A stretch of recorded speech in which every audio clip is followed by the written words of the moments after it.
So the rest are all watching through YouTube. So Google Meet is only a few of us here. Yeah, can start.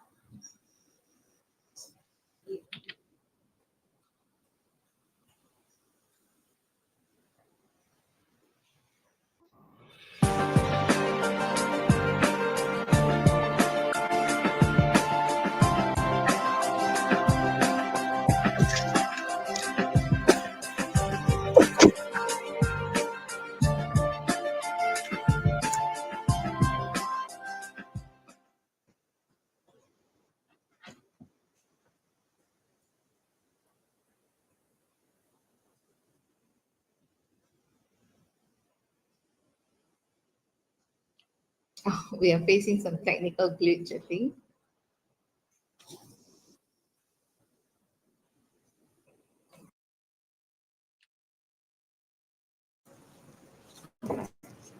Hello, everyone. I'm Asunta Carolina Antonisami, your moderator for today's Ikiads webinar.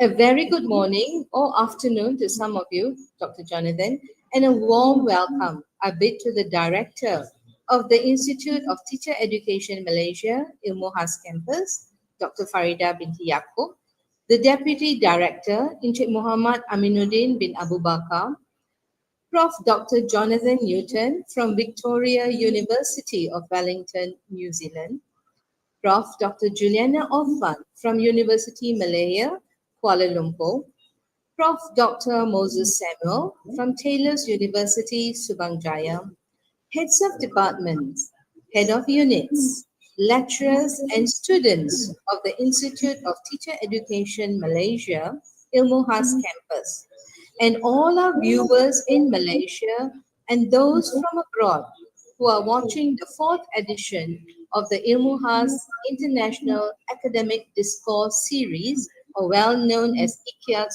for this year 2024. Welcome everyone. Today, we'll be exploring the evolving landscape of teacher education, issues and challenges required to meet the challenges of modern classrooms. Ladies and gentlemen, we have three interesting presentations lined up for you today by lecturers from three prestigious universities with the theme Teacher Education in Current Times. To initiate this event, I would like to call upon the Deputy Director of the Institute of Teacher Education, Ilmu Khas Campus, Kuala Lumpur, Encik Muhammad Aminuddin bin Abu Bakar, to deliver his opening remarks and officiate the webinar. Encik Muhammad Aminuddin.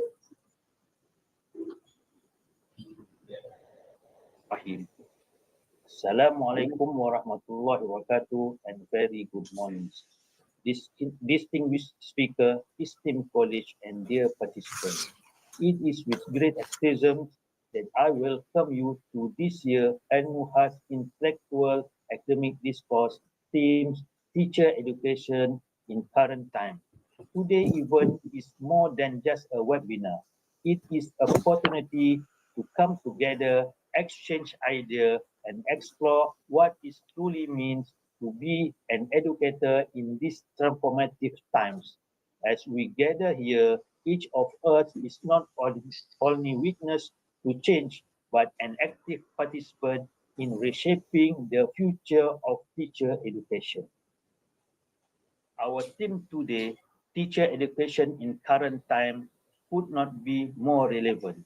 Educators around the world face complex challenges requiring us to innovate, to be resilient, and most importantly, to support each other in our collective journey.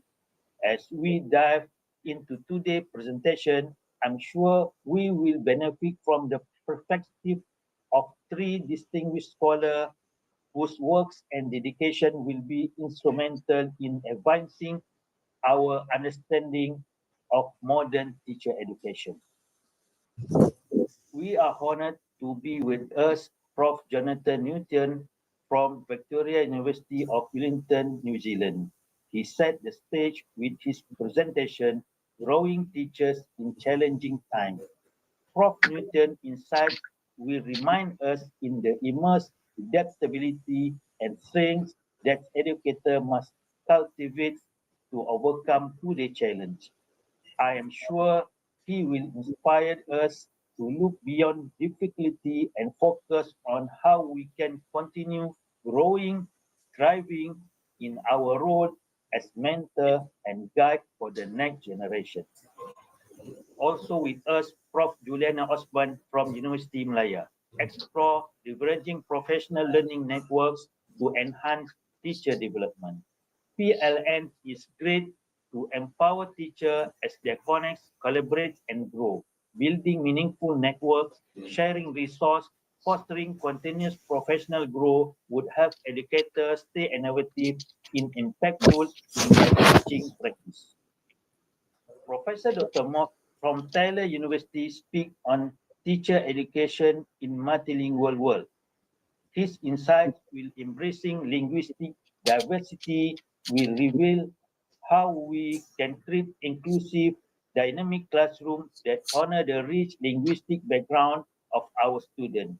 His presentation will not only broaden our perspective but also challenge us to think more deeply about how we teach and connect in multilingual world. Each of these presentations promise to be inspiring and impactful, and I encourage all of you to engage actively and openly in this discussion that follow. Today's discourse is not about listening, it's about sparking idea, rising question, in discovering new way to enrich our practice and strengthen our commitment to teacher education. I'm confident that today's session will insightful, exciting, and above all, transformative. So let us embrace this opportunity to learn from one another, to inspire each other, and to make this even memorable step forward in our journey as educators. Thank you, and let's look forward to truly enriching experience. Thank you, Inchi Aminuddin. Indeed, as you said, teacher education in current times should focus on equipping educators with innovative pedagogies, digital skills, and global competencies. Adaptability to evolving educational landscapes and diverse learner needs should be emphasized on. So, ladies and gentlemen, it gives me great pleasure to present to you our first presenter, Professor Professor Dr. Jonathan Newton from Victoria University of Wellington. The title of his presentation is Growing Teachers in Challenging Times. I like the concept of growing. The concept of growing teachers is indeed a powerful one for our evolving educational landscape and diverse learners' needs. So over to you, Dr. Jonathan, Prof. Dr. Jonathan. We are just waiting to hear your presentation. Thank you. Thank you, and salamat pagi to you all on a, well, what is a lovely Wellington afternoon, but about 9:15 in the morning for you. Now, let me just double check. Can you all see my slides?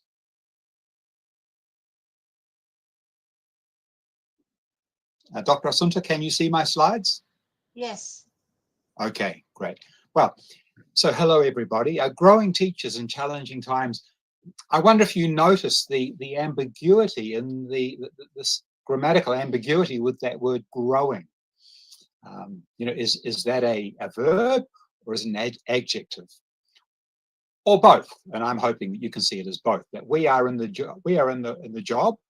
Our job is to grow teachers, and teachers grow. So growing teachers, and that's what I'm focusing on here. How we how we grow teachers. A little bit of background. I spent quite a few years in and out of Malaysia during the BTSL twinning programs, the cycle 2 and cycle 3, and I was probably there for about 6 weeks a year for about 12 or more, sometimes for about 12 years. And so I came to love and appreciate Malaysia and the Malaysian people, and working with teachers in that country was really a highlight of my professional life. And I'm going to build this talk around that, that topic. So I want to ask the question, what matters when we're looking at the job of growing teachers, of helping teachers grow? And as teacher educators, whether we're working in teacher professional development and learning, or working in pre-service teacher education, what really matters? Well, lots of things matter. And I'm going to be selective and select a few things to focus on with you, based on, in part, my experience, my very rich experience working in Malaysia with IPGM. Year 4 matters. What do I mean? Well, year 4 of teacher education programs, I think, needs a lot of attention. So I'll talk about that. I think deep learning matters, and I think this comes out of a focus on year 4. I'll explain what I mean. And well-being matters. So those are the 3 topics that I'm going to explore under this theme of growing teachers. All right, let's move on. Theme number 1, year 4. Year 4 matters. So I'm going to take you back in time. And some of you, if you're as old as me, you might look at this picture and recognize some faces. So you can see me. Let me just, you can see me tucked over on the left-hand side of the picture. And the members of the various universities who were working with the institutes across Malaysia and the Southern Hemisphere partners. And of course, this photo was taken at IK back in 2013. All right, so a bit of history to where I'm going with this. So we were involved as a collection of universities working with Malaysia, with the Ministry of Education, with IPGM. We were working on teacher education, of course, but also on capacity building with our partner institutes.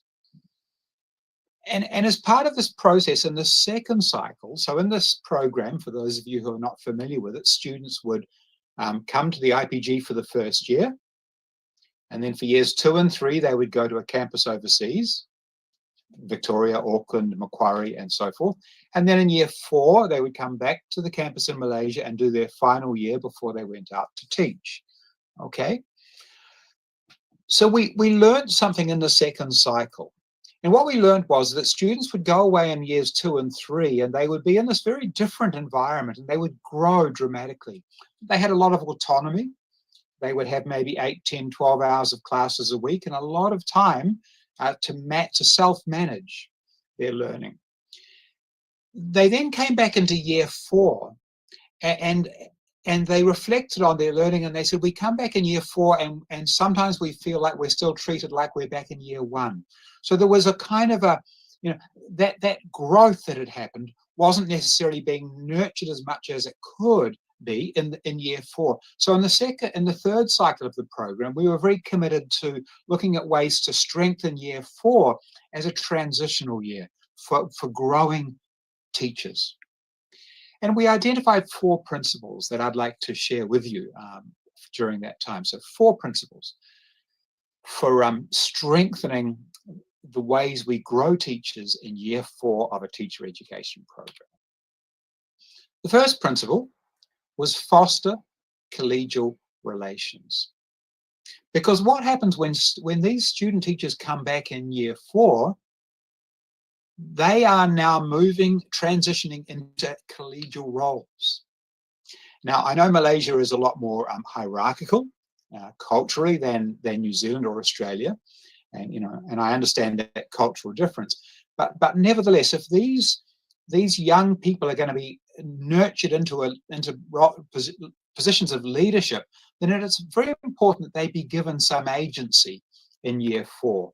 So our commitment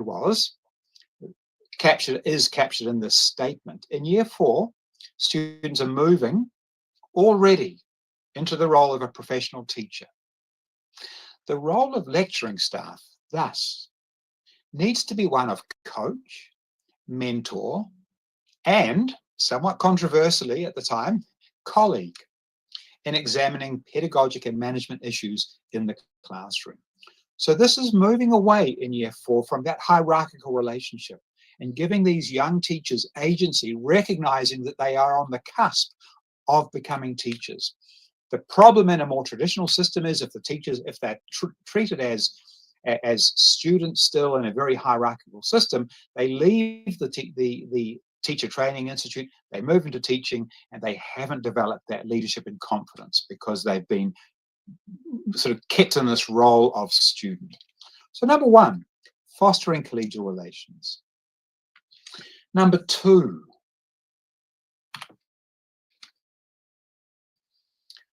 work with problems. One of the constraints we all find as teachers, I think, is we work within preset curricula, right? Everything is laid out and we have to get through the curricula in a certain time. And if that curricula is full of knowledge that has to be learned, we don't give learners the opportunity to really stretch themselves and explore what they need to explore and want to explore. So working with problems or problem-based learning related to project-based learning, perhaps, is a way of getting learners to engage with agency on the problems that they see and have experienced and observed when they go to schools, and figuring out how those problems might be solved. So it's giving learners creativity and critical thinking skills rather than putting them in the role of receiving knowledge, with the teacher transmitting the knowledge. So our second principle was that a student who is learning to be a teacher will learn best by engaging in practical and collective problem solving around issues in Malaysian classrooms. Problem solving in year 4 should draw on perspectives and understandings gained in years 1 to 3. Now, if you think about it, these young teachers have been in school since they were 6 years old, and by the time they get to year 4, what are they, 21? Something like that, right? They've had enough of being talked to. They've had 3 years in the program of being talked to. Now it's time for them to do the talking back in a positive sense. Now it's time to be collaborative and engaged in solving problems. Number 3, recognizing diversity and creativity. Another interesting thing we observed in the second cycle, I can just think of an example with assessment. Sometimes, and we've probably all faced this challenge, that you'll have a marking rubric which is highly constraining. And the marking rubric allows you to give a certain number of marks for each particular band on the scale. And if an assignment just deviates in some way, even if it's a very good assignment, if it doesn't meet the bands, then it gets marked down. And we saw that sometimes with assignments that we thought exhibited real creativity and critical thinking, but didn't quite fit into the parameters. And we thought that there was room to, of course, students have to answer the assignment question. They have to abide by the rules, if you like. But we also need to find scope there to allow students to stretch themselves and express themselves in the program. And so our third principle is that each individual student will construct their own understanding of learning and the context of learning based on their personal experience. So that's the first part there. Very much a constructivist philosophy here, that you're solving problems, you're talking about experiences, you're talking about your understanding of what you're seeing and learning, and it's that process of talking about it and exploring it that constructs your knowledge and your deeper understanding. So year 4 should provide the opportunity to explore and value differences in understanding and expression among the students. And again, this is challenging because there tends to be, pressure to conform, to be a certain kind of person, to dress a certain way and to be a certain way. And yes, there are guidelines. But to what extent are those guidelines allowing our students to truly be themselves and express their agency? A question to be explored. Number 4, develop professional identity.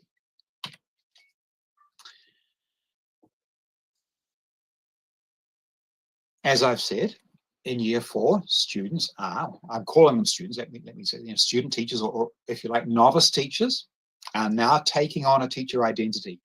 They shouldn't be left to wait until after the program. They need to have that identity in place in year 4. So this is a year when all of us involved in teacher education need to be building that identity. And the previous 3 principles are integral to giving teachers that identity, giving them agency, allowing them to solve problems, to have a voice, to express creativity, to express individuality. So successfully solving problems, successfully performing as a teacher, or unsuccessfully sometimes as well, because we learn from our mistakes, should contribute to each individual forming a professional identity based on personal confidence and autonomy in managing classrooms. So these are broad principles, aren't they? But I feel like looking at them again, so this is 11 years ago we put these together. I feel like they are as relevant today as ever. And I think they're as equally relevant whether we're dealing with a Gen AI informed system or not. Whatever happens technologically in terms of the digital affordances of digital technology, we still have to have some foundational principles in place. And I feel like these still do a pretty good job. Just thinking about this idea of identity, Leo van Leer, very influential in his work in applied linguistics, and he made this comment about, or this quote in his writing about learners, but I've replaced the word learner with student teacher because I think it works well. The student teacher is a person with a social, embodied mind, dreams, worries, beliefs, and in need of forging productive identities that link the personal self to the new worldly demands presented by the profession. And my challenge is, in teacher education, have we got this identity formation as a foregrounded part of the curriculum, or is it something we assume happens? Is there room to give it more breathing space, to bring it up to the surface and make it more of a topic for exploration and discussion? Dreams, worries, beliefs, all of those things that are circling around in the minds of novice teachers, actually circling around in the minds of old teachers like me as well, and maybe like you. So here are these 4 principles put together into a single statement. IBGK staff and student teachers in the program have a shared responsibility to develop and foster a professional and collegial problem-solving culture that recognises diversity and fosters creativity. And you can see the 2 words, can't you, that I've put in big letters. I like that. I think that's a beautiful statement. And I think shared responsibility is empowering for everybody. I think it's empowering for teacher educators. It's empowering for novice teachers. Work on it together. It's not something that teachers do for you. It's not something the teacher educators do for you. It's something they do with you, alongside you, if you're a novice teacher. So everybody has a role to play. All right, that was theme 1.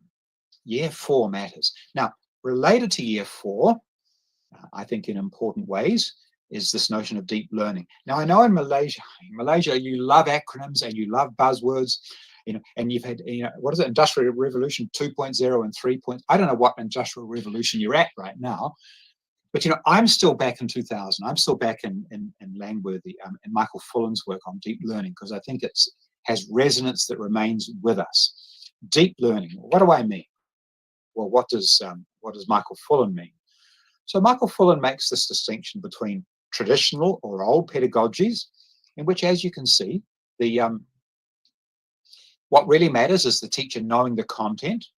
That is to say, an English teacher having a good knowledge of the grammar and vocabulary of English, and some pedagogic capacity. And if they're lucky, they can use a slide show.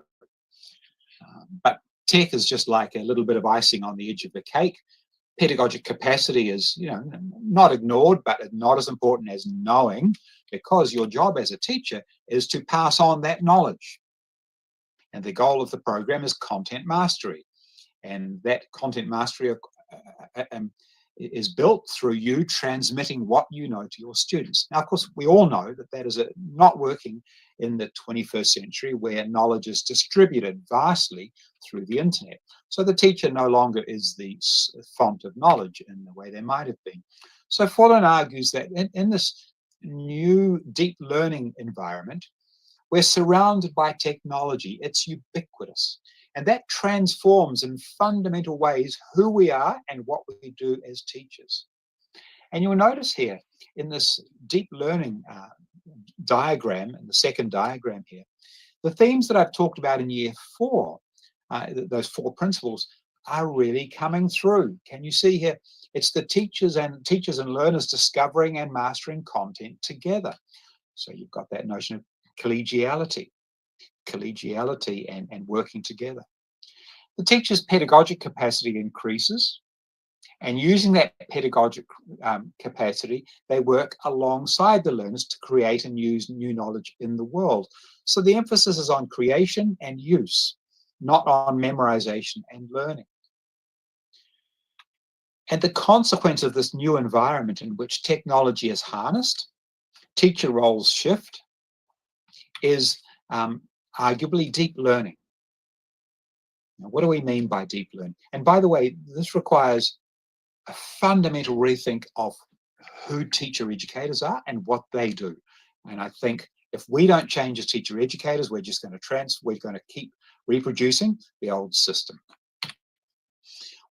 Well, Michael Fullen, of course, in terms of his notion of deep learning, is captured by what he sees as the 6 C's of deep learning, or 21st century skills. As I've said, I know that you've moved on in Malaysia to Industrial Revolution 3.0, maybe 4.0. I'm not sure where you're at. But I think these skills still have a lot of resonance and, again, relate to the point that I made before. What are they?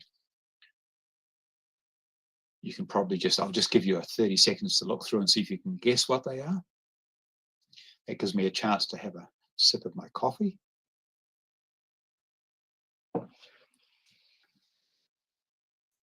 Some of them are easy, but I'm guessing most of you won't get 6. Let's see. Number 1, character.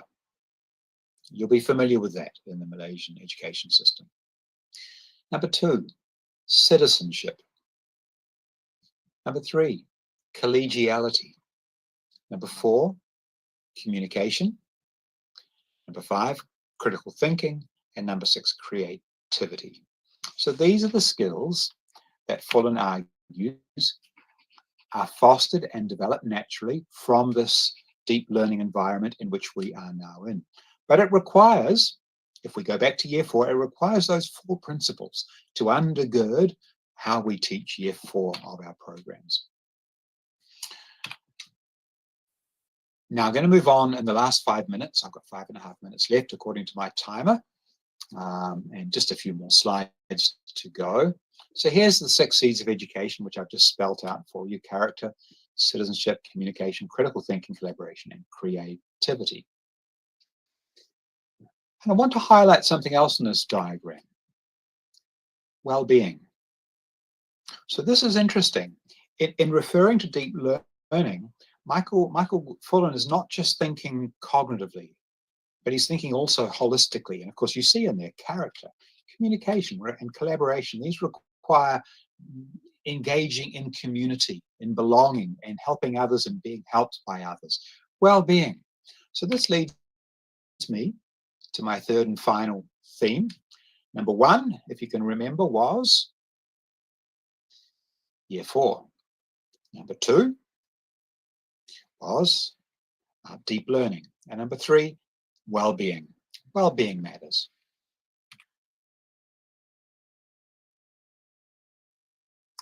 I'm going to take you down a year. Priska from Indonesia, and Pham from Vietnam, and Jing Yishuan and Wei Liu from China. And Wei Liu on the far side there in the genes. This is her research. She's currently in her second year of her PhD with me. And she's doing a very interesting study on emotional dynamics of speaking classes in a Chinese university. As part of her research, she had these teachers at the end of each lesson fill out an emotional exit ticket, a very simple research instrument, but it was fascinating, the data that she collected. All they had to do was write 3 words, 3 emotion words that expressed how they felt at the end of the lesson. And all the students did the same thing. So she's got a lot of data from this incredibly simple research instrument. Well, let's look at Cecilia. And 5 times. In week 4, tired, frustrated, worried. Week 6, nervous, tired, comforting. Week 8, disaster, disappointed, sad. Week 10, tired, improving, long. Week 12, ordinary, tired, complicated. Look at that. So what we see here, we have a window into the emotional world of teaching, don't we? How many of these words suggest positive emotions? Comforting, you got 1. Improving, 2. I'm going to have to stop there. I don't think anything else there speaks to me of teaching being an emotionally fulfilling job. So there's a lot of emotional labor taking place in the classroom, and it's hidden because teachers feel like they have to present themselves in a certain way. Here's what Cecilia said in one of the interviews. Especially when I want them to talk and no one's talking and it's quiet, I get inexplicably nervous. This time it was so embarrassing, and to be honest, I felt a bit disappointed and sad, which was normal. I felt that I had prepared all these things, but they were not recognized or respected. Now, I feel like this is a very common experience, and it's not talked. We don't give enough space to talk about it. I could be wrong. But I think in year 4, certainly when students are working in a practicum, they really need opportunities to talk about the emotional dimensions of teaching. And the emotion exit ticket is one interesting way to explore those emotions. In fact, Wei did it with me after my master's classes, and I'm not even going to tell you how depressing my words were after I taught my classes.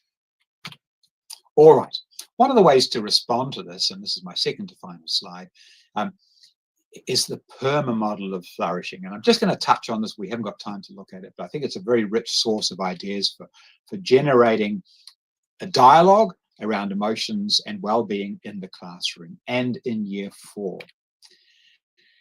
P, how do we nurture positive emotions? E, how are we nurturing engagement, emotional, cognitive, behavioral engagement?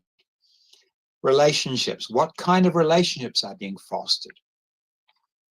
M, what makes teaching meaningful? What gives it value in my life? And A, what sense of achievement, or if you like, the opposite of failure, but what sense of achievement can be built into year 4, can be built into our lives as teachers and teacher educators?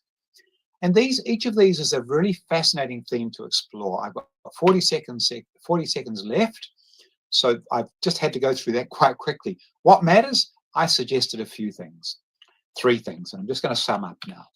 Lots of things matter, of course they do. I've just selected a few. Year 4 is so important for growing teachers, growing as an adjective, growing as a verb. It's important for how it builds identity, professional skills, and emotional resilience. It's also important for growing teacher educators. So folks, if you're a teacher educator, year 4 is a place where you can grow alongside your students. Remember the Michael Fullan diagram? You're growing together. You need to be vulnerable enough to see room for growth. That's my alarm. But of course, this is only the beginning, and I finished exactly according to the 25 minutes I was given. And that is my last slide, I think. It's only the beginning, and the next 2 illustrious speakers will carry on. Thank you.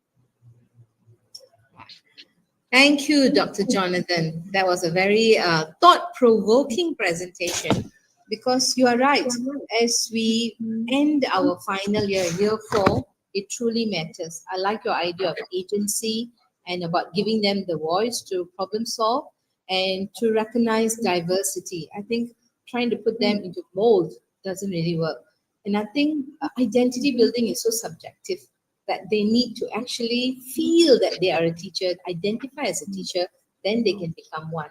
So your PERMA model of flourishing is truly excellent because it kind of, sums up your title of growing.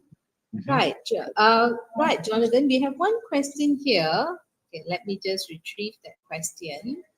It is from one of our lecturers in the Department of Languages. Her question was, how can new teachers prepare for a difficult teaching environment? How can new teachers prepare for a difficult teaching environment? I think that question requires everybody to be involved. So I've already answered that with year 4. How do you prepare teachers for a difficult teaching environment? Well, in year 4, you focus on principle 2, which is problem solving. You address problems. You don't treat teaching as something that you learn from a book, but you engage in problem solving. You engage in crisis management and so forth. So I think the teacher educators have a responsibility. I think the students have a responsibility, the student teachers, to be engaged in that problem solving. I think the schools, of course, have a responsibility to nurture and offer pastoral support for new teachers. And that's hard because often they are thrown in the deep end. So everybody has a role to play. We can't do everything all the time. And, you talk about difficult situations. I mean, sorry, but is there any classroom that isn't difficult? Has anybody got a set? Does anybody know of a class which is easy? I don't. So I think teachers come to me and they say, because I'm involved in teaching task-based language teaching, and they say, oh yeah, but I've got a diverse class. Well, every class is diverse. This kind of a So I think we all face difficulty, and I think year 4 is designed. If you have a problem-solving approach and an agency-driven approach, you prepare teachers to address the unanticipated and the challenge. Doesn't make it easy. The other answer I had is also through the work we're doing on emotional labor. I think to find a forum where teachers can talk about the difficulties, because I think sharing these difficulties is in itself is therapeutic, but it also allows you to get help when you need it. Yeah, which is very true and fits well with your idea of shared responsibility. And I think when they talk about it, they feel less isolated. It is not a problem only they face, but a lot of their colleagues, novice teachers, or in fact, teachers who have been in the profession for very long. So that's totally true. You have actually raised a few things, about forging identities and, identity formation is very good.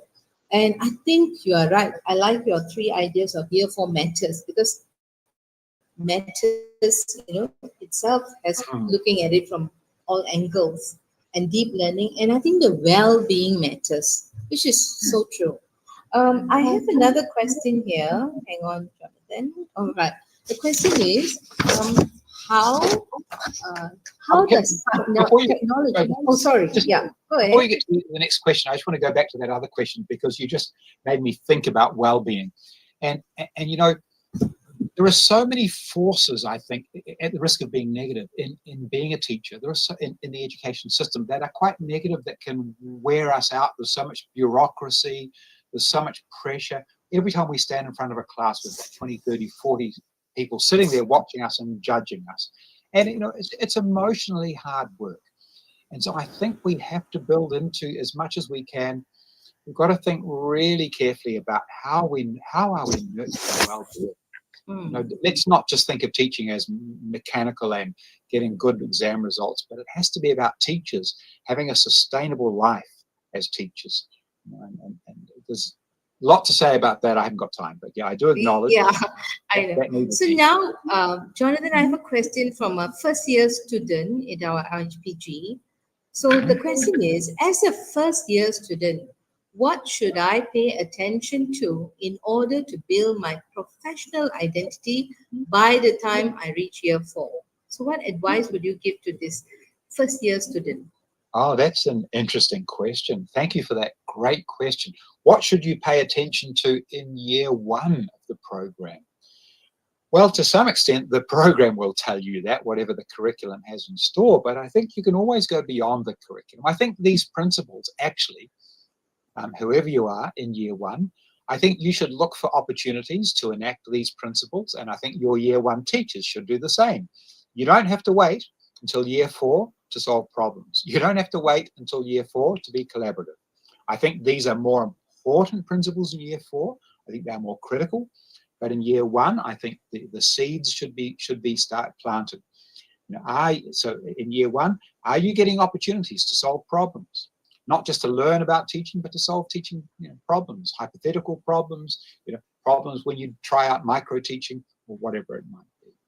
Are you getting opportunities to have open conversations, to express yourself, to find your own identity at its early stages as a, if you like, a teaching junior, as just a very early novice? So yes, I think those opportunities you should look for in year one. Look at real classrooms when you can. Think about teaching, think about who you want to be, where you want to go as a teacher. So you're already starting to build that identity. And I think it fits very well with Vygotsky's idea of co-constructors of knowledge. And here, the students in our IPG, as well as us as lecturers, are co-constructing the identity. While we help them build their identity, we are also rebuilding our own identity in these current times.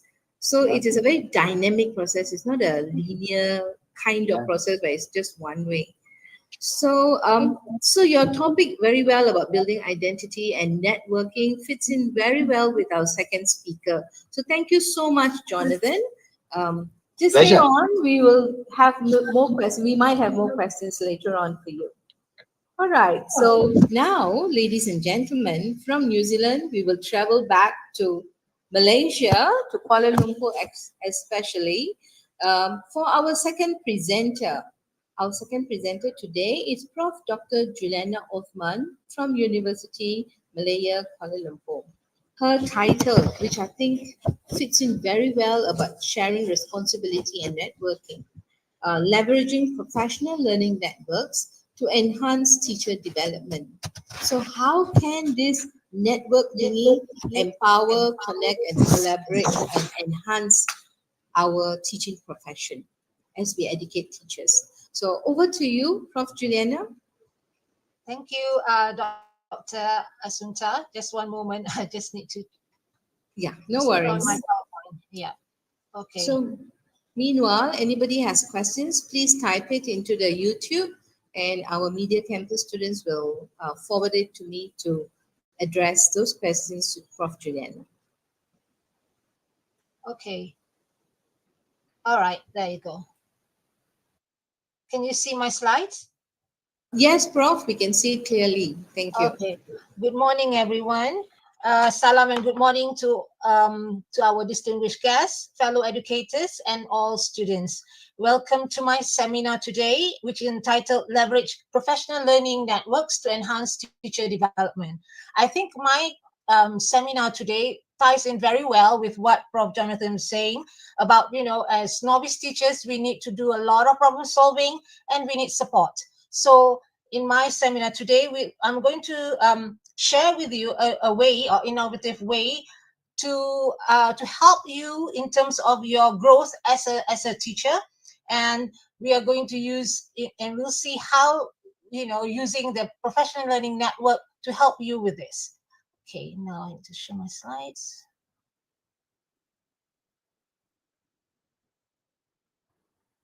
Okay. Right. The professional landscape for teachers is rapidly evolving, thanks to the rise of informal online communities and networks. Traditionally, professional growth relied on structured training sessions, workshops, and in-person conferences. While these are valuable, these formats often lack flexibility to address the ever-changing challenges in education or the diverse needs of individual teachers. So what is professional learning networks? It includes online and offline communities where educators or students connect, collaborate, and learn from one another. And PLN allow teachers to break free from the limitation of time and location, enabling continuous, personalized, and meaningful learning. So imagine having access to global community of teachers, sharing best practices, insights, and resources tailored to your needs. That's the advantage of PLNs. So what are professional learning networks? At core, a professional learning network is a web of personal and professional connections that educators use to exchange knowledge, share resources, and offer mutual support. This is what Jonathan was saying, that, as novice teachers, where do you get support? So think of it as a customized professional ecosystem. It's interactive, it's dynamic, that evolves as you do. So what are the unique features of PLN? So one is collaboration. PLN facilitate both local and global exchanges of expertise. So you can get help or support from colleagues from all over the world. For example, you could share strategies with a colleague in your school or brainstorm with an educator halfway across the world through a platform like Twitter or Facebook groups. Second, PLN allow personalization. Your learning is self-directed. You choose what to focus on, whether it's new classroom technology, differentiated instruction, or classroom management strategies. I think a lot of novice teachers face these classroom management strategies. You know, they're all every time when we discuss with them, they are always asking us, how do we manage classroom? Next, ongoing learning. So unlike finite workshops, PLNs provide continuous access to cutting-edge practices, research, and discussion. This ensures your professional growth never stops. Next, reflection.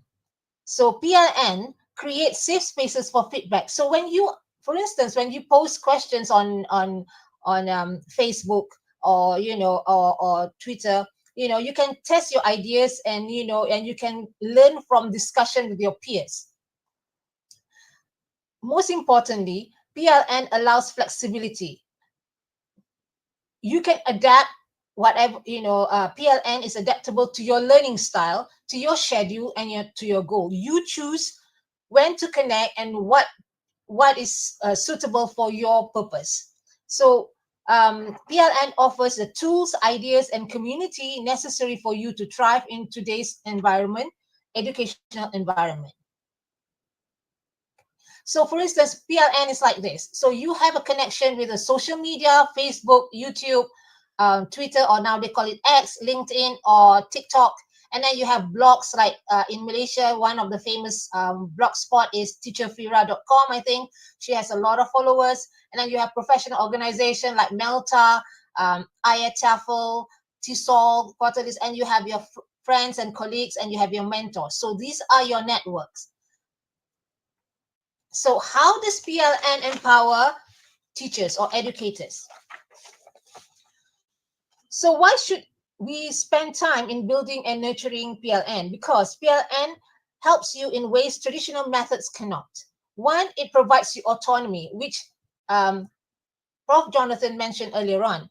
PLNs put you in the driver's seat of your professional growth. You decide what to learn, when, and how. And it also provides you with agency. It fosters passion-driven, challenge-specific learning. And it makes your growth more relevant and impactful. Third, connections. So no teacher is an island. PLN help you to build a web of support that combats professional isolation. I think a lot of novice teachers feel this at the beginning of their career, enhances collaboration, and fosters mutual inspiration. So for example, you feel stuck with a difficult classroom dynamic. So you could join a specialized forum, share your problems with them, and you may receive actionable actions from experienced peers. So this sense of agency and connectedness is what makes PLN so powerful. So what are the benefits of PLN? So PLN offers numerous advantages, transforming the way educators grow professionally. First, it encourages lifelong learning. With PLNs, learning is no longer confined to workshops or annual training sessions. Instead, you can engage in continuous adaptive learning to stay informed about the latest trends, researches, and practices. For example, if you're a secondary school math teacher, through YouTube or Khan Academy communities, you can stay updated on emerging math teaching techniques like gamification and flipped classrooms. Second, driving innovation. So PLN act as incubators for creative ideas, teaching strategies, and the integration of educational technologies. They can inspire innovation by exposing you to diverse perspectives and solutions from different networks. For example, if you're an art teacher inspired by Instagram educators, you can implement augmented reality to bring student projects to life. Third, fostering collaboration. So sharing lesson plans, assessment tools, or classroom management strategies become seamless with a PLN. It also bridges geographical divides, enriching discussions with diverse viewpoints. So for instance, teachers from different countries can co-develop a virtual exchange of a program for their students, fostering global citizenship and cultural understanding. And also through this, you can enhance your students' outcome. Personalized professional development means better equipped teachers. In turn, students benefit from your tailored teaching practices to meet their unique needs, the diverse learners. So for example, if you're a special education teacher, you can connect with experts in inclusive education to use innovative techniques to ensure all students thrive. The question is, how do you build your PLN? First of all, you need to identify your goal. What are your professional learning needs? Whether you have problem with lesson planning, you're using the CFR standards, or you have classroom management issues, or you're not sure how to do differentiated instruction. So depending on your goals, and then you can choose your platform. For instance, I think in Malaysia, one of the popular platform is teacherfira.blogspot.com. I think she has about 600,000 followers and a lot of engagement through that. So, depending on what you need, like I see from the Teacher Fira's blogspot is more towards the primary school teachers, where they exchange a lot of resources like lesson planning, also, and teaching tips and all that. Or you can also join Twitter, with whatever certain hashtags that you can use, or you join the professional LinkedIn, and you join the teachers professional groups. Or there's also one website which is very useful, which is the British Council website, onestopenglish.com, where you can get a lot of resources, free resources to use. So basically, you choose your platform according to your goals, and then you need to engage. You don't just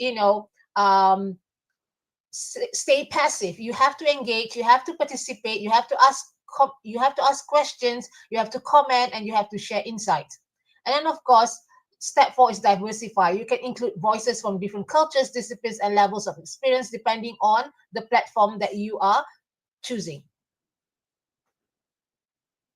So, for examples for ELT teachers, okay, the term PLN, Professional Learning Network, is actually often used interchangeably with Personal Learning Network. So if you can see from this table, I have put it into 2 different categories. The Professional Learning Network would be like the LIMA, that is the Malaysian Digital English Language Initiative Malaysia.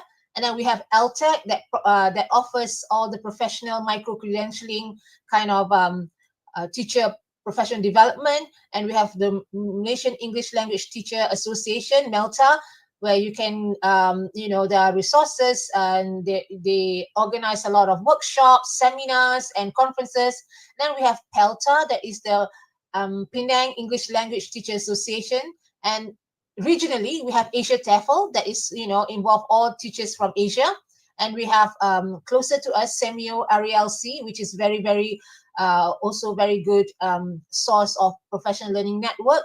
They offer teacher training. They also offer seminars, workshops, and conferences. And we have the international one, the IATEFL, International TEFL Association, and we have the British Council. So basically, this professional learning network is more focused on giving accreditation, where you can take courses and you get certificate for it. And then, or it's also like for research dissemination, where you go to conferences and you share your research. And the access is through membership base, where you have to pay a little bit of fees. But of course, the LIMA and ELTC, you don't have to pay, right? And the community is formal groups of professional experts. So this is more structured kind of network. And then you can also, integrate it with your personal learning network. This is where Twitter, or now we call it X, where they have their hashtags. You can check, which hashtag like ELT or EdTech, can help you um, with your ideas. Okay, and then you have teaching blogs, and like I said, Facebook, like teacherfira.com. She actually have three sources. That is the blogspot, and she also have a Facebook, and also I think Telegram. I think her Telegram is more about more, you can interact and ask questions there, whereas the blogspot is more of her sharing her resources. And then there's also a very good Facebook group, which is called Teacher Voices, ELT Professional Group. And this is more, it's international, and you need to ask to be approved in order to join this group. And this is very good because, you get to interact with people from teachers from all over the world. And also there's also a very good website, which I really like, teachingenglish.org UK, which is British Council's teaching resources that you can use. So basically, the personal learning network is more about you trying to get creative teaching ideas, or discuss with peers, or asking for classroom hacks, or trying to solve day-to-day issues with your peers. So this is more of open access, and it's informal, and it's more to peer-to-peer and interest-based connection. So you have all these network that you can choose according to your goals and according to your needs. Okay, for example, for real world example, like if you're a pre-service teacher, right? You may join a hashtag on Twitter, or you may join Teacher Fira's blogspot to discover lesson planning ideas or classroom management tips. Or if you're a teacher educator, so as a faculty, you can participate in Microsoft Educator Community Malaysia to discuss about how to integrate technology in the teacher training programs. Or you can do collaborative projects. If you're a teacher from different countries, you can use Facebook or other other tools to co-create lesson plans, for instance, for global citizenship education, or any other topics. Okay, so these are just some examples that I can share with you. Right. So, as a conclusion, to conclude, professional learning networks actually represent a paradigm shift in education. They empower you as teachers to foster collaboration and promote a culture of continuous learning, all while addressing the unique challenges of today's classroom. But we can't do this alone. It will take the collective effort of educators, policymakers, and researchers to fully unlock the potential of PLN. So thank you for joining my session today. Stay connected, stay curious, and remember, the journey to lifelong learning starts with a single connection. Thank you. Thank you, Prof. Juliana. I like that. Now, we used to say it starts with a single step, and now we Yes. say it starts with a single connection, which is very true. One click, and we are there. So what you said is very true, and it fits very well with Jonathan's theme of shared responsibility and reaching out, so you don't feel so isolated, you don't feel so alone. I think that's very good. So just now there were questions from the first year students. How do I build my professional identity? How do I prepare to become a teacher? And I think you have given us a few networks that we can go to, like your Teacher Fira, the Twitter, your British Council, One Stop, the Teacher Voices International. And I think it's very important. If you go into the international ones, you realize that the problems you face in your classroom is not just contextualized to your country. It is also faced by teachers out there, and sharing of these ideas is very important. Prof. Juliana, one question for you. How can we have this professional learning, networking be merged into our teacher education program? Is there any suggestions you would like to make? It could be like what Jonathan suggested, more of our assignments should be Mhm. more of problem-based learning rather than, sometimes our assignments is very structured. it's like you expect them to do certain things and just to give a certain answer. But if we make our tasks or our assignments more problem-based learning, then they would have to use all these resources to connect to other people, to and to solve the problem. And that by connecting with people outside of your institution Mm. and with professionals, and you will get professional ideas, and you will gain your professional identity. For instance, like if they join the teachers voices, where Mhm. which is very very big group. I can't remember what's the latest member Members, yeah. numbers, but they are from all over the world. So through that community, when Mhm. they interact, they will somehow gain the sense of confidence, gain the sense of identity as teachers. Mm. Yeah. Yeah, I think talking about the problem is very important. And I think I also agree with you and Jonathan about this problem based learning. When it is problem based learning, you won't face many of the issues that we are now facing with the advent of AI. You know, how assignments sound alike with many students. With Yes. task based learning, problem based learning, that is something that we can, overcome that problem. Also, you talked about collaboration at local and global level. What about personalization, Prof. Juliana? Would you like to tell us a bit more about that? So, it depends. Like, okay, for me, for example, or for us as teacher educators, we are more concerned about research. Mm. So we seek platform that offers us opportunities to network, to do research, Mm. to do publication or to get grants. Whereas Mm. for them, for teachers, like I think even my own BEd students, a lot of them, get try, go to Teacher Fira Telegram. At first, I didn't know. I say like, is there a Telegram? I thought there's only Blogspot. So Mm. she actually this teacher, I think she's a one of the excellent teachers or something like that. So Uh-huh. she started it on her own as a passion on Okay. Facebook, but it grew, and now I think she works with one of the local university. So now Uh-huh. she has 3 platforms, and somebody from that university actually helped her with the platform. So because Mm. I think, and it's she sustained it for many many years, because some teachers, they started it for a year and then they stopped, but this is growing. So, Mm. and a lot of my student teachers, they get ideas like for lesson plan ideas from Mm. Shafira. But Mm. unfortunately for because for at University Malaya, a lot of Mm-hmm. them are secondary school teachers, and they All found that right. Shafira's ideas are more for primary school. They don't Primary have, school? yeah, they don't have someone who provide the secondary school resources. So I think Mm. somebody, I'm sure from IPG or one of these student teachers who are very good with technology, they could actually start a new platform to help other novice. They, instead of just following, I'm sure there are Mm. a lot of them who are very creative. Mm. I Mm. found that my students are very very creative, and they are very tech savvy, so they could Mm. actually start their own platform, sharing with all, Mm. not just University Malaya, but with IPGs, with all the in Malaysia.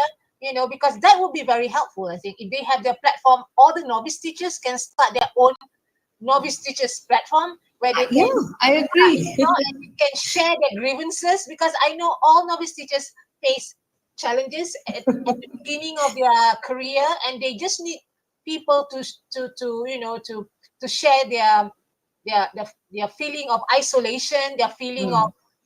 anxiety and all that. Mm. So I think Mm. somebody should start for novice teachers, because right now they don't have for Malaysian ones, No, we don't. because Malaysia have a unique, we have our own curriculum, we have our own unique Yes. situation, so they should start Yes. one. Yeah. Yeah. Yeah, I agree. And this is part of the identity building that we talk about. Yes. Identity as a teacher, and also and Prof. Juliana, I also like the fourth one that you told, reflection. I Mm-hmm. think it is such an important aspect that all of us, not just teacher trainers, teacher educators, but also teachers in school, novice teachers, student teachers, have that bit of reflection. Have you had, from your experience, any reflection that you can share with us that will help us as teacher educators? This reflection thing, I remember long time ago, just like Jonathan, but I was a product of this training program, not training program, one of this program with in the late 80s, so I was one of the product from Murray House Institute of Education, and one of the writers for reflection was my former lecturer, Mike Wallace. He wrote something on reflection. I think it was his PhD, and during my 4-year teaching program, we always have to reflect. At that time, uh, you know being a product of the Malaysian curriculum where you memorize things, you regurgitate and all that, but suddenly when you're asked to do a lot of reflection every time when you do any of the courses, we always have to reflect it. We find it at the beginning quite difficult, Mm-hmm. because like we're not sure like what to reflect on. But I think Mm-hmm. reflection is very important, because even us as an individual, every day, once we have done something, like like you're a lecturer, after you have taught a class, you reflect whether what you taught today was effective or not, whether the students understood or not what we presented. I think it becomes a normal thing to reflect, and then Yeah. it's not just reflection. Then from your reflection, what actions do you take to improve Mm. yourself? It's Correct. not You're just right. you just say, oh, that was not a good lesson today, but you need to take action. You cannot just like, okay, so okay, that's bad, and you don't do anything. Through reflection, you need to take action to improve your actions, right? Yeah, very true. Prof, I have one question from our student, Nurain Amiram. I think you have answered a lot of it, but I'll just read her question to you Okay. because I think she is into that stage of what you were saying, reflecting. Mhm. I'm a first year student. To what extent do PLNs help bridge the gap between education systems in developed and developing countries? And you have explained at length Sorry, in. could you repeat the last part? All right. To what extent does PLN help bridge the gap between education systems in developed and developing countries? Okay, right. Okay, I think I can read from the The chat. chat, Oh, yes, you can okay, see okay. the chat. So Yes. of course, education system in different countries are different. Yeah. We have our own uniqueness, but when you use PLN, for instance, like the teacher voices, where Mhm. you meet teachers from Indonesia, from Philippines, and from Singapore, you will see that there are some similarities. Novice teachers face, like Mhm. professional identity and all that, but of course there are differences because each country has their own curriculum, right? So you will have an overview, a bigger perspective of the education system, and you learn from them, right? Mm. Because if not, you're always in your cocoon. You Yeah. always like, this is the only system in the world.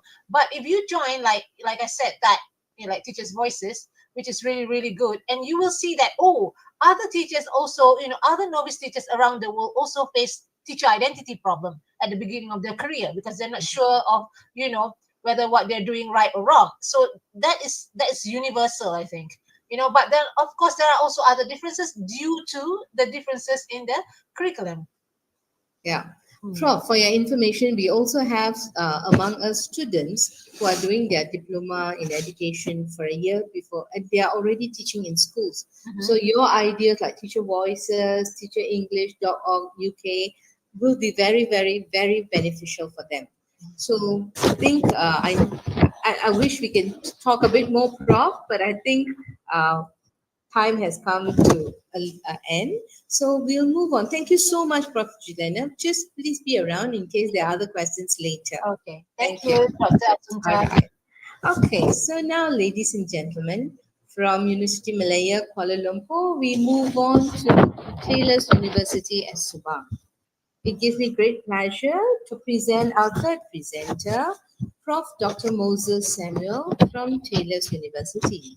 The title of his presentation is Teacher Education in a Multilingual World. I wonder how teacher education can adapt to effectively prepare educators for the challenges and opportunities of teaching in a multilingual world. Let's hear more about this. Dr. Moses, over to you. Yes, we'll Can you present the hear me? slides. Yes, we can Yeah, hear you, my Dr. slides are Moses. it's Yes, already yes, driven, so because of the probably, yeah, because of little technical glitch. yes So technical glitch. Don't worry, I we will will probably move the say slides. next. I'll say next for the Sure, sure, next Prof. slide. Okay, thank you. Thank you very much again.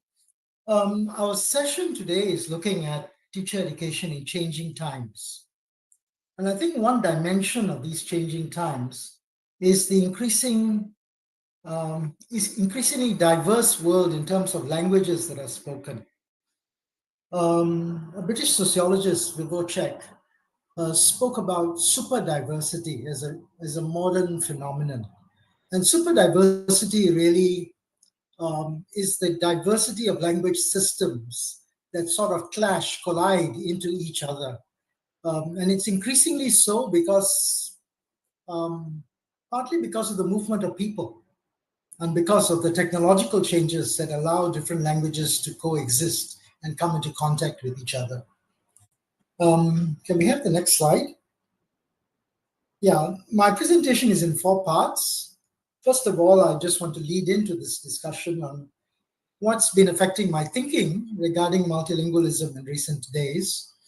We're going to look at, secondly, at the monolingual bias in TESOL, teacher education. And we'll move on to what is called the multilingual turn in TESOL, teacher education. And speculate finally on the way forward. Next, please. Yeah. What set me thinking about this is a reading group, a book club that I'm facilitating at UM, where we've been exploring one theme over a semester. And one of the themes we have been looking at this semester is the concept of multilingualism. We've been reading books together, and this is academics as well as PhD students. We've been reading books that have somehow impacted the way we think and theorize multilingualism. The first book that we just started is Stephen May's book, 2013. It's an important game changer in terms of opening our eyes to the phenomenon of multilingualism. Stephen May uses the term the multilingual turn and implications on SLA, TESOL, and bilingual ed. The next book we're going to look at is the Garcia and Lee Wei on translanguaging. Much of my thinking today is a spin-off from questions that arose in our reading group on the multilingual turn. Let's move on to the next slide. When we talk about the multilingual turn, what do we mean by multilingual? Of language, multiple languages. Well, at one level, it looks at multiple languages, but also multiple dialects of English as well as other languages that coexist. And within English, there are multiple voices that coexist and come into contact with each other. So I want to think of language not in terms of a language or a dialect per se, but also the concept of voices, different planes of languaging. Can we move on? One of the questions that Stephen May talks about is what's called the monolingual bias in TESOL teacher education. TESOL programs very often put the focus on English. And in that sense, it tends to be monolingual. Very rarely in an English class do other languages come into play. And what's happening here is really when you look at the curriculum content, the field of SLA has been for many years increasingly monolingual. It's stuck in a kind of monolingual bias. Concepts of native speaker, concepts of fossilization, Stephen May argues, are basically monolingual, operating within a monolingual milieu. And when you look at teacher training, very often in many schools, although not explicitly stated, the policy in action is really English only. Very rarely do we think of languages coexisting with each other, although in the real world outside, languages come into contact with each other. This is the phenomenon that Stephen May argues against. And he's arguing that in at least two dimensions, in the way we theorize language, and as well as the way we teach language, we need to be sensitive to the fact that in the real world, multiple languages coexist. There are multiple partner languages that work side by side. And so he advocates what is called a multilingual turn. Can we have the next slide? Multilingualism is really the norm in the world rather than the exception. Although many of our textbooks and attempts at theorizing language or second language acquisition, although we use the word second language, tends to operate within a single language focus. And this is a question that Stephen May says we need to sort of critique. And of course, May's book was written in 2013, and what's been happening now with people like Rampton, Pennycook, Marconi, and others, there is a movement to move away from a monolingual focus. Educational practices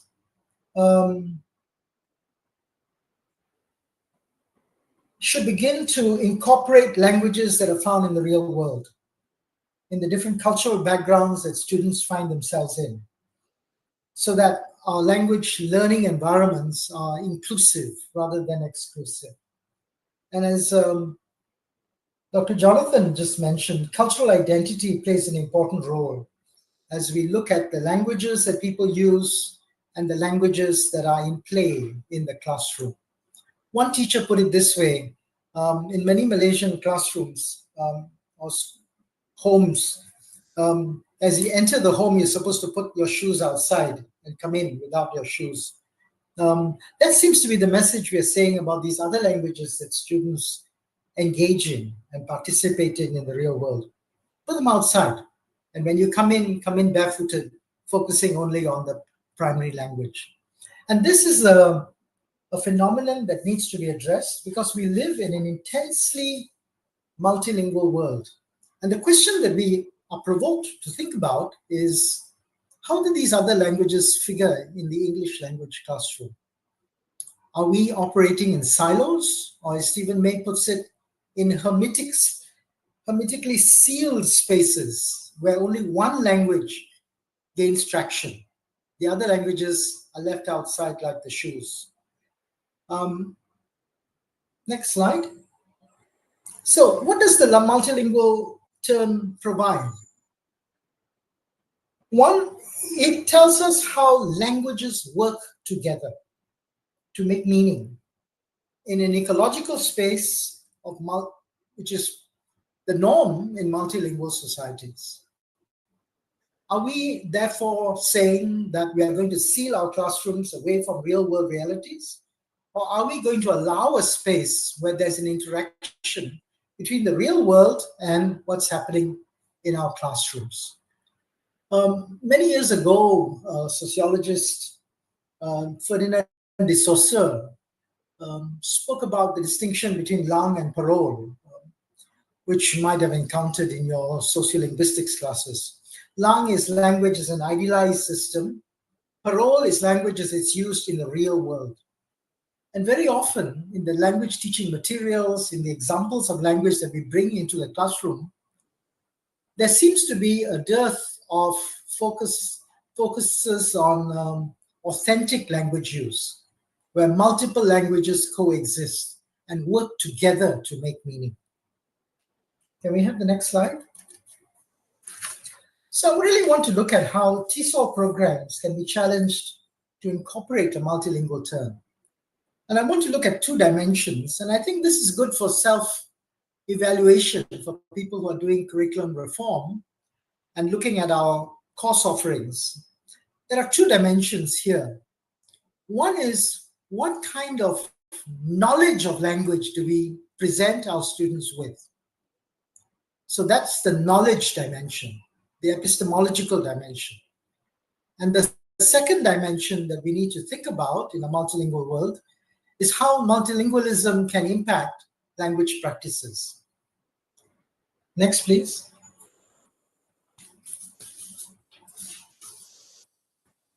Next slide, please. Can you hear me? Next slide. Yes, Dr. Moses, it's just Yeah. a bit of a technical, yeah. Yeah, okay. Let's take a look at the first dimension, the knowledge base, the epistemic dimension. We need to theorize language in a teacher education program from a multilingual lens. And this means having a balance between not just language usage, but language use as it's used in the real world. Not just linguistic cognitive theories of SLA, but also sociocultural theories. And how we can also incorporate research that's now emerging in language learning in the global south. And I think that's something that we need to look at closely to see to what extent the way in which we theorize language, or the ways in which the field of second language acquisition is framed and presented in teacher education programs, has space for a multilingual world. It's not just purely a psycholinguistic cognitive focus, but also a sociocultural focus. I'm just going to mention this very broadly here, and maybe pick it up later on. Next slide. We spoke about two dimensions, the knowledge and the pedagogical practice. And I think this is where the challenge lies. One of the things that Stephen May says, the field of SLA has begun to incorporate multilingualism in theorizing language. But in the TESOL classroom, there seems to be a resistance to some of these developments that are happening in the research field. We tend to assume that our focus is on one language without taking cognizance of the multiple languages. But there are many pedagogical approaches that we can take. Differentiated instruction is one of those. Translanguaging is another. And we need to expose students to how translanguaging can actually be practiced in the classroom. Very often there is a silence of this in the way we theorize and the way we practice language teaching. Can I move on? I took a look at the transformation plan for teacher education. And I think suffice it to say, there's a lot of focus on the English language competence of teachers. Statements like the target is for 100% of teachers by the year 2025 would be in C1 at the CEFR level. There's very little mention of how the languages that students are exposed to can be incorporated in the language classroom. And I think increasingly, especially those of us who live in a multilingual world, this is a challenge that all of us need to face and to be open to look at ways in which we can incorporate the multitude of languages that are found in the real world, which coexist with English, which impact English, and to look at ways in which they can be brought into the classroom. Can I have the next slide? One of the ways in which we can look at translanguaging is to see how language use is not confined to a single language system, especially in the globalized world where people move and come into contact with each other. Stephen May and others have talked about language fluidity, how different language systems merge and collide, and in real life, authentic language use contexts actually impact the way we language as a verb.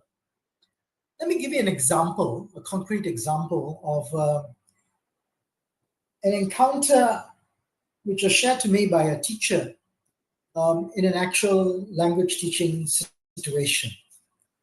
Can we have the next slide? This is an interaction in a classroom. A student was talking about something that they were discussing, and the student says, "Ini best.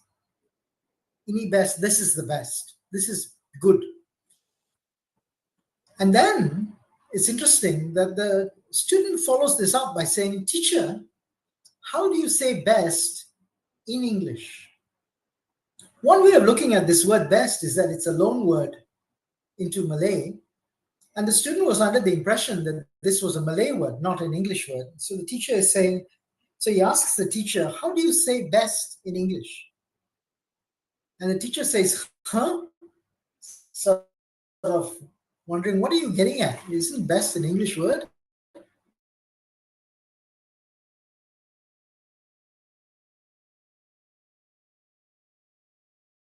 Is English.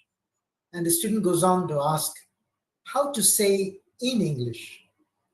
Now, we get two different conceptions of what is language here with regard to this word best.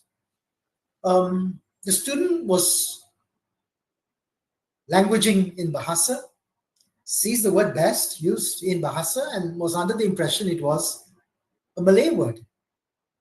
But when you think of it, is the use of the word best in Malay different from the use of the word best in English? In English, we often think of it in terms of good, better, best, comparative, superlative. But in Malay, when the word best is incorporated and borrowed, is it a reference to a superlative? Or does it mean, how do you translate it? Does it mean ini best? This is wonderful, this is great, rather than thinking of it in terms of a comparative and a superlative. It is explorations like this, I think, that we need to engage in the language classroom, to look at ways in which words are reconfigured in a new language environment, so that there's a kind of fluidity between language as it's conceived of in the real world and how it's conceived of in the language classroom. The hermetic, watertight, airtight compartments that we often think about tend to get blurred in the real world. And that was really implicit in the student's question. And so, next slide. When we think about translanguaging, we're looking at ways in which language systems merge into each other, because it's that fluidity in the meaning-making process that we need to explore as we think about how language works in the real world. And I want to stress that. How does language work in the real world? Not how it's structured in textbook versions. There are multiple, next slide please. There are multiple pedagogical approaches. I'll just list them here and maybe pick them up in questions. Translanguaging, how multiple languages work together. Translanguaging is one of the new buzzwords that we have inherited, but how do we actually put that into practice in our methodology classes, in the way we theorize language in a teacher training program? How do we deal with differentiated instruction to deal with these varieties of language and varieties of dialects or varieties of English? How do we deal with multimodal aspects of language learning as we move from one set of modalities to another, audio, visual, or even things like fonts that are used to make meaning? And as we engage with all this, we can deal with it in terms of a critical pedagogy that looks at power dimensions in the language classroom. Next slide. Let me illustrate how examples of language in the real world can be brought to bear in the classroom. And I think this is where the teacher needs to be a little detective, looking around at examples of language in the real world so that they can be brought into the classroom.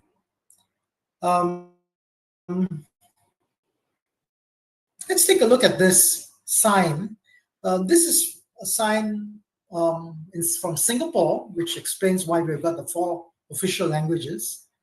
But I just want to focus on the English and the Malay. The English version says, danger, keep out.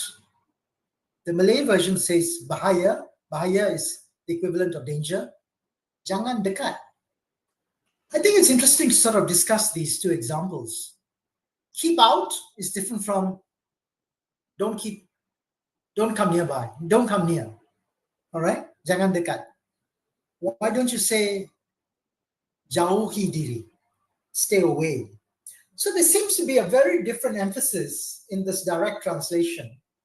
And it's interesting to bring this into the classroom, if at all you notice them in the real world, to see how they play out. How does language work in the real world? How can we then talk about and look at the different nuances of meaning that arise, move from one language system into another? Can I go to the next slide?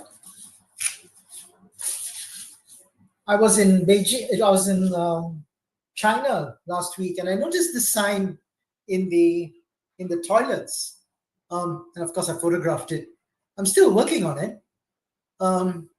As you go into the toilet, you see a finger touching a button, asking you to flush.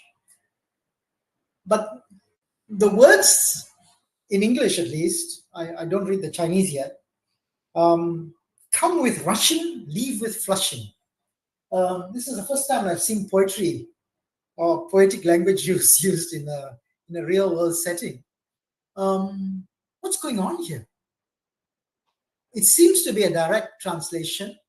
I see 2 characters which are repeated in the last 2, rushing, flushing. Is this a translation from Chinese to English? A recontextualization of language use? Or is it just a play of words because it rhymes in English? Does it also rhyme in Chinese? These are questions. I mean, I still have questions. I've not worked it out. I need to ask a native speaker of Mandarin Chinese to translate this. These are interesting ways in which language in the real world can be brought into the classroom and therefore become a basis for exploration of actual language use in the real world. Let me now come to some concluding remarks. Can we have the next slide, the last slide? Where multilingualism is a norm in fairly stable forms in the global south, we need to ask as language teachers and as trainers of teachers, how do we allow this multilingual world to figure in the language classroom?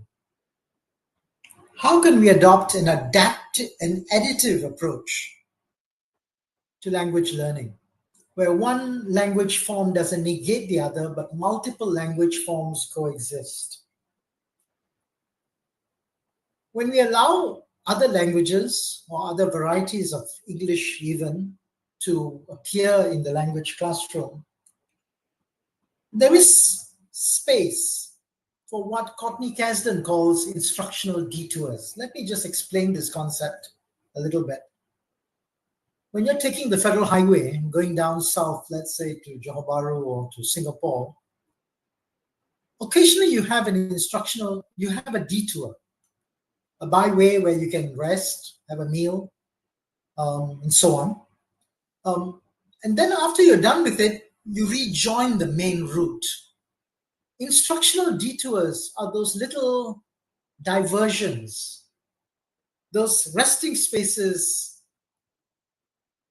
on the side of the main highway, where we explore language as it's really used in the classroom.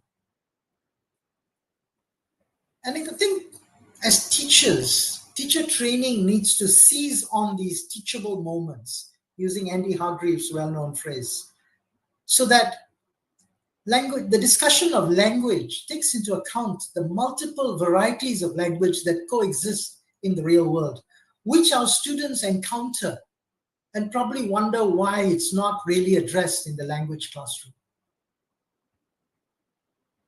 Translanguaging addresses the question of how language works in the real world. And in our discourses in the classroom, in classroom interaction, we need to have space to see how language works in the real world. How the language that works in the real world is sometimes different from language that is presented in textbooks and classroom materials. And I think it's a different way of thinking like a linguist. You know, when you do science, you learn to think as a scientist, looking at claims, looking at evidence, experimental or empirical evidence. As a language student, we learn to think like a linguist. Or, to use another phrase that's well used, to teach like an ethnographer. We learn to think of teachers as ethnographers, collecting artifacts of language in the real world, bringing them into the classroom so that our students can engage with it, so that their encounters with language are richer because we have taken account of authentic language users. If we bring real-life examples into the classroom, I think it's a short distance away from students bringing real-life examples in the classroom and talking about it.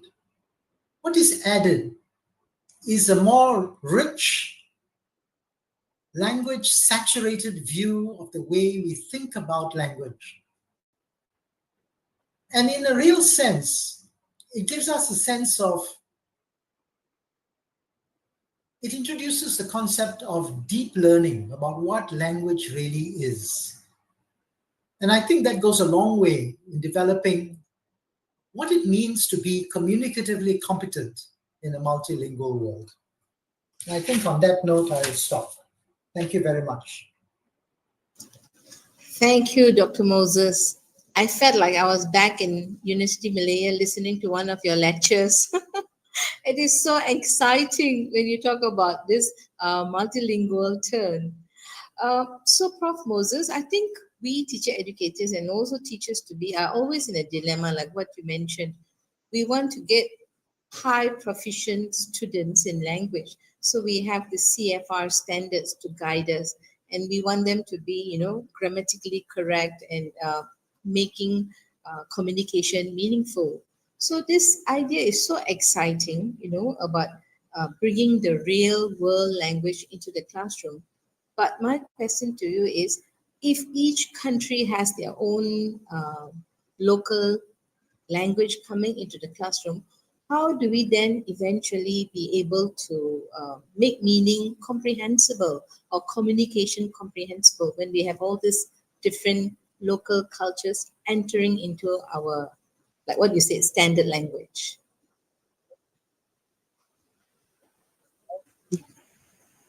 Sorry, Dr. Moses, we can't hear you. No, we still can't hear you, Dr. Moses.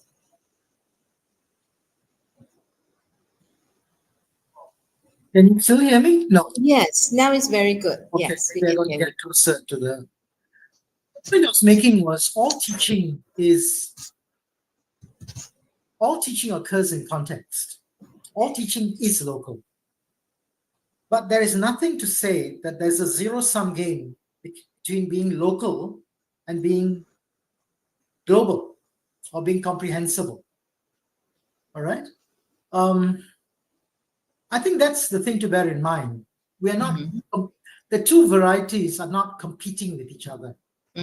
But instead, if we talk and discuss why it works the way it does, when is it appropriate to use certain varieties and not others? In other words, broadening, keeping the focus on communicative competence, which is a more contextual, socially situated view of language learning. Then I think we are not at cross purposes with each other. Yes, we want to achieve C1 or C2 levels as targets. Yes, we want to focus on an internationally intelligible variety. Be blind to local variety.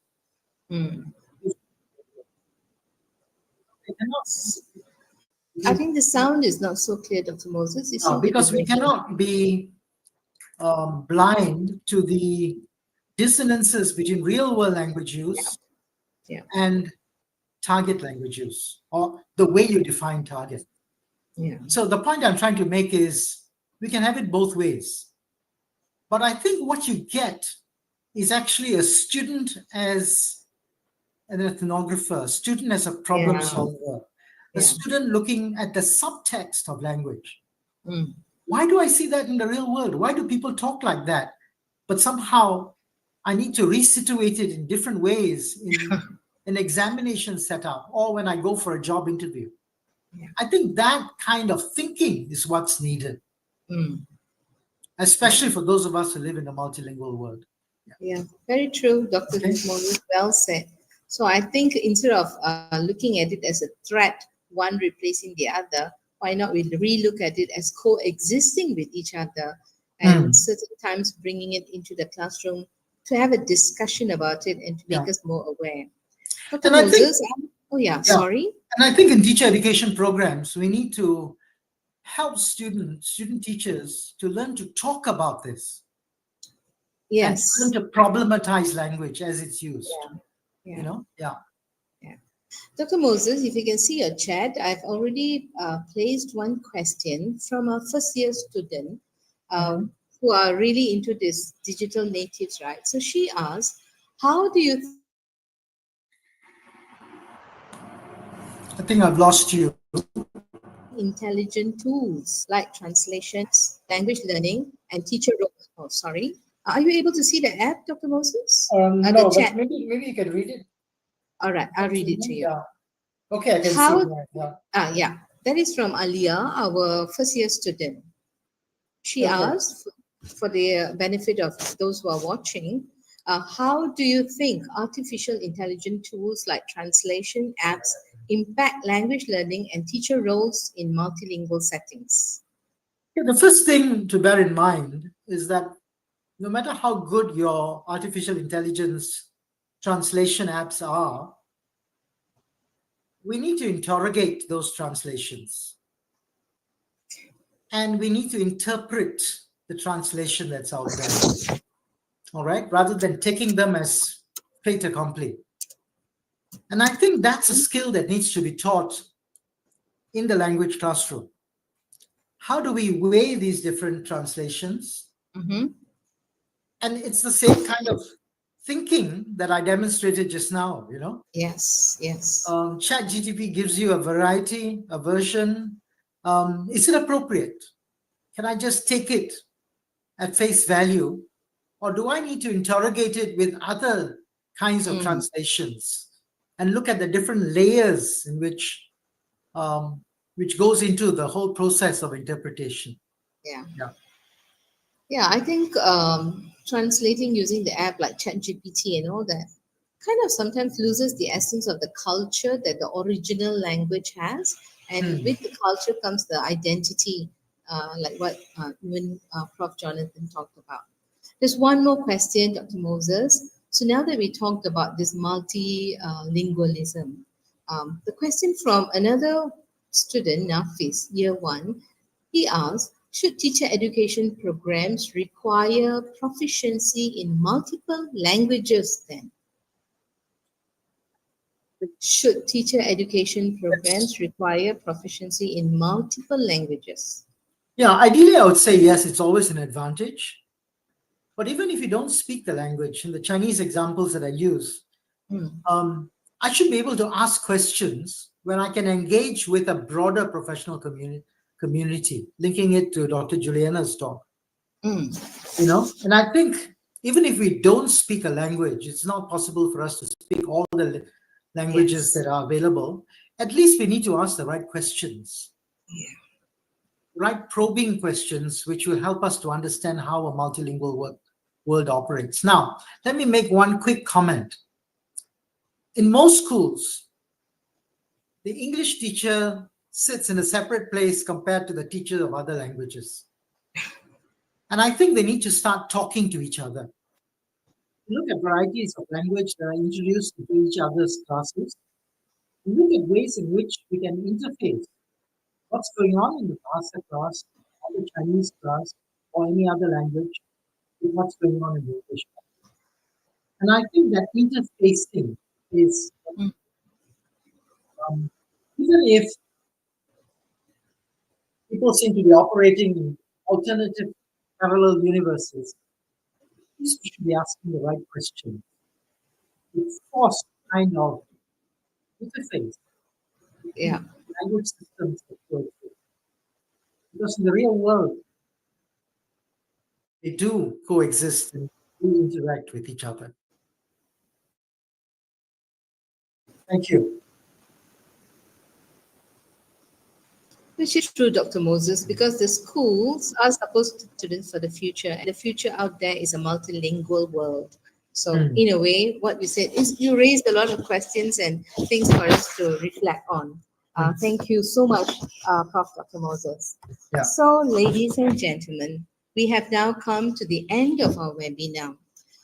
Thank you, Prof. Dr. Jonathan Newton, Prof. Dr. Juliana Othman, and Prof. Dr. Moses Samuel.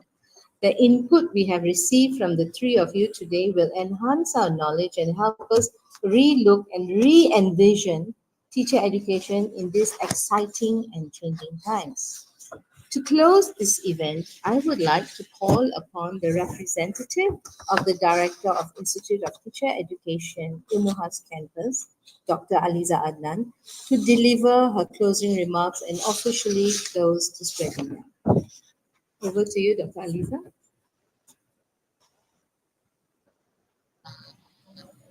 Distinguished guests, esteemed speakers, colleagues, and participants, as we conclude today's Ilmu Khas Intellectual Academic Discourse Series number 4, this year 2024, on the theme of teacher education in current times, I am filled with gratitude and inspiration. Today's presentation has been a thoroughly enriching journey, one that has been deepened our understanding of the various challenges and opportunities in teacher education today. Our first speaker, Prof. Dr. Jonathan Newton, opened with his thought-provoking session on growing teachers in challenging times. His presentation reminded us that the call to teach is not only about imparting knowledge but about fostering resilience, adaptability, and empathy. Prof. Newton's insight on nurturing both the professional and emotional capacity of teachers highlighted the holistic approach needed to meet the demand of a rapidly changing educational landscape. Following this, Prof. Dr. Juliana Osman shared her vision on leveraging professional learning networks to enhance teacher development. We discovered the power of professional learning networks in transforming teacher development. Her presentation delved into building strong connection, exchanging valuable insight, and promoting ongoing learning, enabling educators to stay inspired, adapt to new changes, and thrive as part of dynamic global educational community.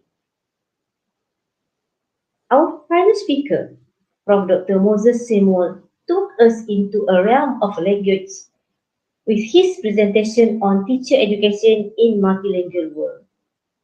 He illuminated the value of embracing linguistic diversity in our classroom. His insight encouraged us to see multilingualism as a resource rather than a barrier, allowing students to draw upon their entire linguistic repertoire. This message is a timely reminder to celebrate the diversity and richness of our student linguistic background.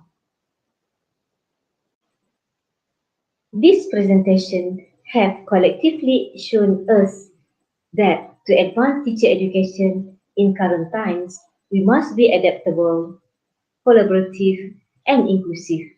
They challenge us to embrace change, to foster supportive networks, and to view diversity as an asset. Today's webinar is more than a reflection of where we stand. It is called to action to reshape our practice and perspective for the betterment of our institution and ultimately our students. To our distinguished speakers, Prof. Dr. Jonathan Newton, Prof. Dr. Jirana Osman, and Prof. Dr. Moses Samuel, thank you for sharing your expertise and wisdom so generously. To our participants, thank you for your engagement and commitment to the future of education. Let us carry the insight and inspiration of today forward into our work, uplifting our colleague and nurturing the next generation of learners. Thank you all, and may we continue to inspire and be inspired as we move forward together. Thank you, Dr. Aliza Adnan, representing our director, Dr. Farida. And now, as we end the webinar, let us listen to the IPGM song.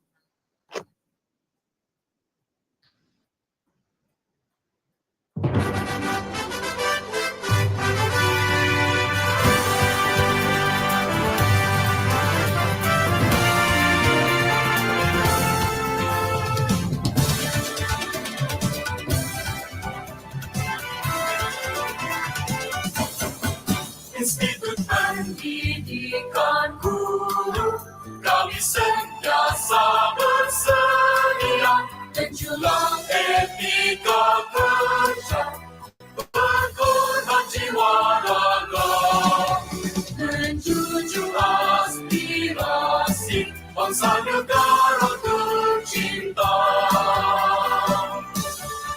Berwibawa, berintegriti, keunggulan pribadi, berteraskan keimanan, mendidik anak bangsa.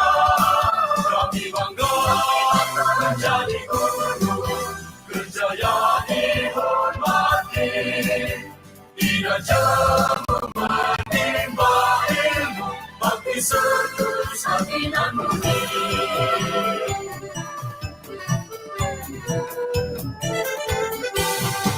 With excellence and integrity and the best personality, with devotion and strength in faith, educating our nation. We are proud that we are teachers, a calling of dignity. We'll keep on learning tirelessly. We will teach in all sincerity. IPG Malaysia berikrar membentuk guru berkualiti, compassionate, loving and virtuous, embracing mission of IPG. Mendukung misi IPG.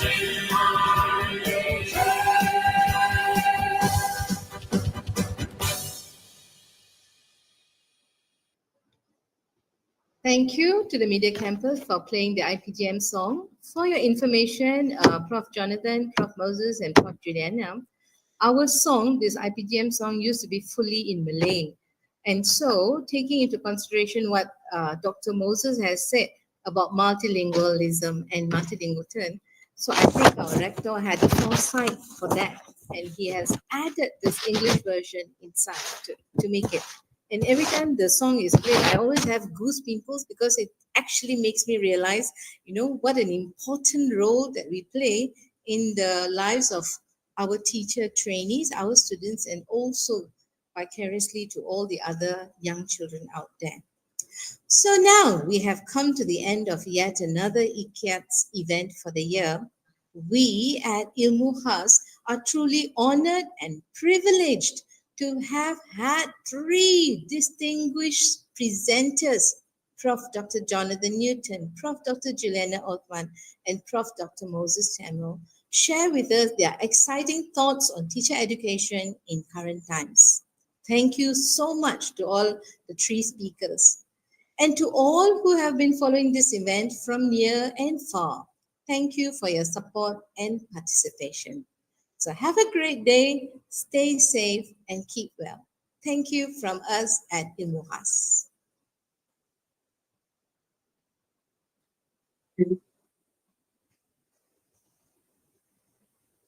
Okay, all right. We are no longer on the YouTube air. It Okay, was thank you very much. thank you so